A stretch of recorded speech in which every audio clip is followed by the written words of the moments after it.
Hello dear students. Shall we start our class today? So all of you concentrate and listen. So we were discussing about the chapter Animal Kingdom. The concepts we have completed. What about the non-chordates? And we have started with the vertebrates. So vertebrates actually the subclass. It is a subclass under the a subclass under the phylum Chordata. See, this is how the division we can make for the osteichthyes and chondrichthyes. In the previous class, we have discussed about the superclass Pisces, in which we have learnt about the cartilaginous fish. So, the systematic position goes like this. It is kingdom Animalia, then kingdom Animalia, then class Kingdom Animalia, phylum Chordata, class Vertebrata, superclass Pisces, and class Chondrichthyes. This is how you can give the systematic position or write the systematic position of the given animal. Like that means you have to write the order in this form. Okay. So superclass Pisces and class Chondrichthyes, which is also known as cartilaginous fish. Okay, cartilaginous fishes is completely called as chondrichthyes. So what are the features we have learnt of these chondrichthyes? The main feature is that here endoskeleton is not bony. Instead it is made up of cartilaginous tissue, and body is covered by minute placoid scales, and mouth is on ventral side, and the teeth is actually the modified these placoid scales. Then they are marine and they are predators, and some of them can produce electricity, that is electric organs are located on their body which can generate a amount of electricity. Then some stingray and all, they have the poisonous sting. And apart from that, we understood that they are the cold-blooded animals which is collectively called as poikilotherms. Meaning is that which cannot regulate their body temperature. The body temperature keeps changing according to the ambient temperature. Then we also understood that these animals are predators, and due to the absence of air bladder, they do not have air bladder, they do not have the operculum. So since air bladder is absent, they have to swim continuously and they have to spend more energy for their swimming purpose. So that is just opposite in case of osteichthyes. So let us learn more about the osteichthyes. We'll go to the next topic. It is osteichthyes, which is also referred as bony fishes. So habitat. First let us understand where does it is seen. It can be both marine as well as freshwater fishes. Okay, I'll show here one of them. One of them is marine, one of them are freshwater fishes. Can you identify this fish? Yes, this is a seahorse, which is also known as hippocampus. So freshwater fishes also there, marine water fishes also there. Body shape is streamlined. So the streamlined body is one of the characteristic feature for their aquatic life, as well as it is an adaptation for their aquatic life, so that they can swim efficiently. Then mouth is terminal in position. So yesterday in the previous class, just I have referred with the help of a diagram. So suppose this is the fish, the mouth is located here, right? So exactly at the terminal position. Here is the operculum will be there. Then all over the body, their skin, exoskeleton, it is made up of which scales? There in the case of cartilaginous fish it was placoid scale. Here it is cycloid scales. Okay, remember that. Then mouth is terminal in position. Then respiratory organ. What is the respiratory organ? Respiratory organ in case of aquatic animals, that too in fishes, it is gills itself. But here difference from the chondrichthyes is that gills are covered by the operculum. In the case of chondrichthyes, gills was not covered. They'll be kept open without the operculum. But in the osteichthyes, they have that operculum. So, respiratory system consists of 4 pairs of gills which is covered by the operculum. Then, skin is covered by the cycloid scales. So, this is the cycloid scales which is circular in shape. Now, here you may have the confusion. See, placoid scale for cartilaginous fish, then cycloid scales for osteichthyes. So usually, if you use some tricks to remember, you say that there's a C comes here in case of osteichthyes. So chondrichthyes the word starts with C, but their scale name starts with P. Osteichthyes, their name starts with O, but their scale name starts with C. So the scale name which starts with the C, it is not for chondrichthyes, it is for osteichthyes. So like that you can remember, just like that. C means actually we can correlate with the cartilaginous or chondrichthyes, but in this case it is just opposite. If the C cycloid scale it is present in the osteichthyes. Placoid scales, it is seen in the osteichthyes. Then skin is covered by which scales? They call as cycloid scales. Okay, and in the case of chondrichthyes, those scales were minute and they're microscopic. The powder-like structures, suppose if we analyze using the microscope and all, then we can see the shape of the scales present in the fishes. Then next feature is that air bladder is present. So what is the function of air bladder exactly? Air bladder helps to regulate the buoyancy. Usually to maintain the floating nature in the water, they must have some organ which maintains the buoyancy of their body. In osteichthyes, this air bladder is absent. Okay, in chondrichthyes, air bladder was absent. So they are the one who has to spend more energy for swimming continuously. But osteichthyes are smarter in that case because they have this air bladder which maintains their buoyancy. Hope you have learned what is buoyancy in the physics. If not, you can clear by referring the textbook. Buoyancy is upward force directed by the water. It's a buoyant force. You might be remembering the Archimedes principle and all. It relates with that buoyant force. Okay, next about the circulatory system. Circulatory system, we know that in vertebrates it is closed and it will have either 2-chambered, 3-chambered or 4-chambered heart. But in this case of osteichthyes, usually in fishes, it will have 2-chambered heart. Okay, so 2-chambered heart is, one is auricle and one is ventricle.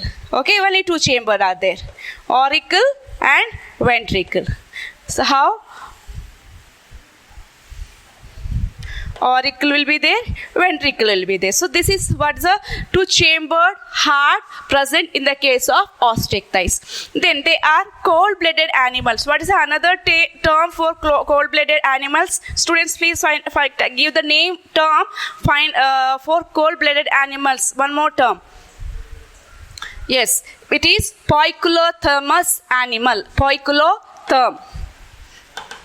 You must use this term itself because this only gives the exact meaning for that. That gives more value points to your answers. Then here, female and males are distinct. Okay, they are unisexual. Then fertilization. Usually, in case of aquatic animals and all, this usual fertilization is external fertilization. And what about the chondrichthyes? What fertilization they had followed? Yes, they had, which fertilization they had?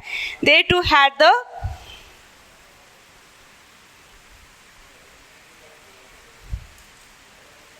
yes, they too are the external fertilization. They too undergo with the external fertilization. Then next about their oviparous and viviparous. Oviparous means egg laying animals. So here these osteichthyes, most of them, okay, it is doesn't mean that all, okay, mostly they are oviparous. They are egg-laying animals. Then next feature is that if there is a egg, that will be the next stage. They'll have the larva stage. Then only they will go to the adult stage. So directly they will not get the adult feature. So in between there is a intermediate stage is there. So that stages, wherever there is a larva stage is there, we refer that development as a direct development. They have a direct development. Examples. So here in the case of class spices, we should know there are freshwater also there, fishes are there, and marine water fishes also there. So examples for freshwater fishes are labio, then katla, magur. Then you can add more examples for these freshwater fishes. Okay, Valago, then Cyprio, then Labio, Kalbasu is there, Labio, Rohita is there, then Sirhaina is there, Katla is there, Katla is already written, then so these are some of the freshwater fishes. You just collect more examples for the freshwater fishes. Marine water fishes examples are Exocetus. Exocetus is a flying fish. Okay, you might have observed the pictures of the flying fish. If not, try to see the images of these flying fishes, or else just go through the images found in the Google for freshwater as well as marine water fishes, because important. So even in your practical you have this, and there is chances of getting confused. So with the pictures, if you see, you can remember easily. So that's why refer the images of freshwater fishes and marine water fishes. Then hippocampus. My hippocampus is another name is that seahorse. What's another name for that? Seahorse. They are completely marine, and a very special feature is that they lay up to 200-300 eggs at once. They can lay up to that eggs. And here, who carries the egg? Actually, it is a male horse. It carrying the egg on its pouch. That's a special feature of the hippocampus. Then we have some name for that. Okay, Exocetus flying fish, hippocampus is seahorse. Then what are labio? It is called as rohu. Katla is kalsa. Then Katla, another name is there, Clarius, Magur, and some of the aquarium fishes are there. Betta and Pterophyllum. Betta and Pterophyllum are the two aquarium fishes which can be used in the aquarium. So those another name for this is that Betta is fighting fish. Betta is also called as fighting fish, whereas Pterophyllum is called as angel fish. Remember that. Betta is called as fighting fish, and Pterophyllum is called as, what is another name for Pterophyllum? It is angel fish. Okay, Betta fighting fish will be, it is like well known for fighting. Maybe in your class, or you also will be knowing some of the friends or students, classmates who are well known for fighting, right? You can also name them with the fighting, with the surname as a fighting students. So here now no chance for your fighting and all. You can be away from all those activities now. So just concentrate on your work and read the textbook. Write down all the important points. Okay, wherever is required some more definition and all, you can refer and you can add. That's all about the superclass spices. So anything else if you want to refer more that, you can refer and find out. Okay, then about how many fishes are there, osteichthyes, there are about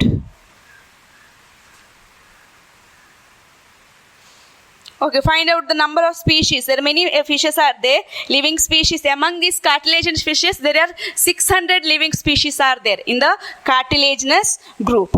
Okay, so as well as while drawing this diagram of the fish, you can see that there is a fins are there. Fins are there on the dorsal side as well as on their ventral side. So likewise, we have to remember it as there is a dorsal fin is there, then ventral fin is there, there is a caudal fin also there. Then there are scales are there, then you can see a lateral line representing the nervous system. Okay, the first fin, it is called as, which is there just next to the operculum, it's called a pectoral fins, which is pelvic fins, which are the pelvic fins, which is next to that. Okay, so which is on the either side of operculum, near to that there is a pectoral fins, and below, next to that, there is upper side and lower fins are there. That fins are called as pelvic fins. So that's all about the superclass spices and differences of chondric thighs and ostick thighs. Let me tell once again. Chondric thighs always marine, whereas the ostick thighs can be both fresh as well as they can be marine. Then about their scales, exoskeleton is made up of a cycloid scale in the case of ostick thighs, whereas cartilaginous fishes will have placoid scales. Then endoskeleton is completely cartilaginous in the case of chondric thighs or cartilaginous fishes. That's why it is referred as cartilaginous fishes. Then what about in ostick thighs? They will have the bony endoskeleton. Then mouth is terminal in case of ostick thighs, but in the chondric thighs it will be on the ventral side. Then gill slits are there. So 5 to 7 pairs of gill slits can be seen in case of chondric thighs, whereas 4 pairs of gill slits are seen in case of ostick thighs with the operculum, but in the chondric thighs, operculum is absent. Swim bladder, air bladder is present in case of ostick thighs, whereas chondric thighs do not have the air bladder or swim bladder. Then about their claspers. See, claspers we have mentioned in the case of chondric thighs. In the chondric thighs, in the pelvic fins, males, especially in male fishes, in cartilaginous fishes, they will have a near the pelvic fin, there's a claspers are there. But that organ is absent in the case of ostick thighs. Then about the caudal fin I said. Okay, in the case of cartilaginous fish, okay, this is a cartilaginous fish. There, this is a shark. Okay, then their fin is this is called as heterocircle, because not equal. But in case of ostick thighs, that fin shape is called as homocircle. That fin shape is a homocircle. Got cleared? So this is how the this is a homocircle, that is a heterocircle caudal fin. This fin is called as caudal fin. So there will be a pelvic fin. Then this is a pelvic fin, this is a pectoral fin. This is a pelvic, this region is a pectoral fin. Then there is a caudal fin. In case of cartilaginous fishes, it is a heterocircle, but in case of ostick thighs, the caudal fin is homocircle. Then about the fertilization, in cartilaginous fishes, always the fertilization is internal. Fertilization is always internal. Okay, just make a change in that.